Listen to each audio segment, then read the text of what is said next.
ಬಿಜೆಪಿಯಲ್ಲಿ ಲಿಂಗಾಯತ ವರ್ಸಸ್ ಲಿಂಗಾಯತ ಕದನ ನಡೀತಾ ಇದ್ರೆ ಬಸವ ಭವನದಲ್ಲಿ ಲಿಂಗಾಯತ ಮೀಸಲಾತಿ ಬಗ್ಗೆ ಸುದೀರ್ಘ ಚರ್ಚೆ ನಡೀತು. ಜಾತಿ ಗಣತಿ ವೇಳೆ ಲಿಂಗಾಯತ ಎಂದೇ ಬರೆಸಬೇಕು ಅಂತ ಹೇಳಿ ನಾಯಕರು ಕರೆ ನೀಡಿದರು.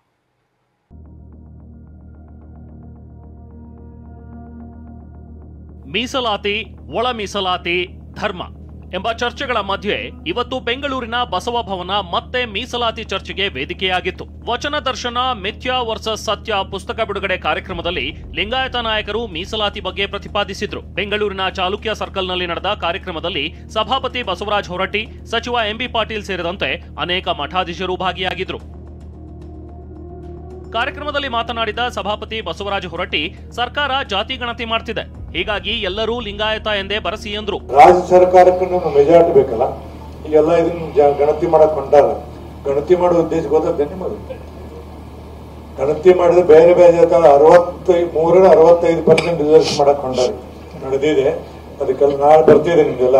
ಅದಕ್ಕೆಲ್ಲರೂ ನಿಮ್ಮ ಗಣತಿಗೆ ಬಂದಾಗ ಲಿಂಗಾಯತ ತಟ್ಟ ಬರ್ಸಿ, ಮತ್ತೆ ಕೌನ್ಸ್ನ ಬೇರೆ ಬೇರೆ ಬರ್ಸಿದೆ ಬಳಸಿದ್ರೆ ಖಂಡಿತವಾಗಿ ನಮಗೆಲ್ಲ ಮುಂದೆ ಅದಕ್ಕೆ ಏನಾಗಬೇಕು ಅದಾಗ್ತಿ ಮತ್ತೆ ಸರಿ ಆಗ್ತಿದೆ ಅನ್ನೋಂತ ಮಾತನ್ನು ಹೇಳ್ತೀನಿ. ಹೊರಟ್ಟಿ ಮಾತು ಸರಿ ಎಂದ ಸಚಿವ ಎಂಬಿ ಪಾಟೀಲ್ ಕೂಡ ಧನಿಗೂಡಿಸಿದ್ರು.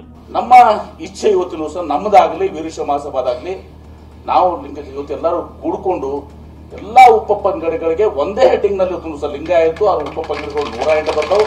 ಎಲ್ಲರಿಗೂ ಮೀಸಲಾತಿ ಸಿಕ್ಕರೆ ಮಾತ್ರ ಇವತ್ತಿನ ದಿವಸ ಈ ಉಪಜಾತಿ ವ್ಯವಸ್ಥೆ ಇವತ್ತಿನ ದಿವಸ ಕಡಿಮೆ ಆಗ್ತದೆ. ನಮ್ಮ ಒತ್ತಾಯ, ನಮ್ಮ ನಿಲುವು ವೀರಶೈವ ಮಹಾಸಭಾ ಆಗಲಿ, ಜಾಗತಿಕ ನೇತೃತ್ವ ಎಲ್ಲ ಒಕ್ಕೂಟಗಳ ಪರಪೂಜ್ಯರು ನಮ್ಮನ್ನ ಒಂದೇ ಇದರಲ್ಲಿ ಸೂರಿನಲ್ಲಿ ತರಬೇಕು. ಲಿಂಗಾಯತರ ಇದರಲ್ಲಿ ಎಲ್ಲಾ ಉಪಜಾತಿಗಳನ್ನು ತರಬೇಕು. ರಾಜ್ಯದಲ್ಲಿ, ಕೇಂದ್ರದಲ್ಲಿ 1 ಏನೋ 2 ಏನೋ 3 ಏನೋ ಯಾವುದೋ ಒಂದು ಇರ್ತಾರ, ಅದನ್ನು ತಂದು ಮಾಡಿದಾಗ ಮಾತ್ರ. ಇದೇ ಕಾರ್ಯಕ್ರಮದಲ್ಲಿ ಲಿಂಗಾಯತ ಪ್ರತ್ಯೇಕ ಧರ್ಮ ಕೂಗು ಮತ್ತೆ ಮಾರ್ಧನಿಸಿತ್ತು. ಲಿಂಗಾಯತ ಸ್ವತಂತ್ರ ಧರ್ಮ ಅಂತ ಶರಣ ಸಾಹಿತಿ ಡಾಕ್ಟರ್ ಟಿ.ಆರ್. ಚಂದ್ರಶೇಖರ್ ಹೇಳಿದ್ರು. ಲಿಂಗಾಯತರು ಹಿಂದೂಗಳಲ್ಲ, ಬಹಳ ಮುಖ್ಯವಾದ ಲಿಂಗಾಯತ ಧರ್ಮವು ಸನಾತನವಲ್ಲ, ಲಿಂಗಾಯತು ಹಿಂದುತ್ವದ ಭಾಗ ಅಲ್ಲ, ಲಿಂಗಾಯತು ಸರ್ವತಂತ್ರ ಸ್ವತಂತ್ರ ಧರ್ಮ. ಲಿಂಗಾಯತ ಜಾತಿ ಅಂತ ಹೇಳಿ ತಪ್ಪಿಯೂ ಕೂಡ ನಾವು ಹೇಳಬಾರದು, ಲಿಂಗಾಯತ ಧರ್ಮ.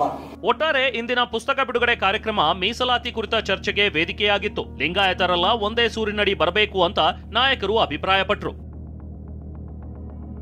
ಪ್ರಸನ್ನ, ಟಿವಿ9 ಬೆಂಗಳೂರು.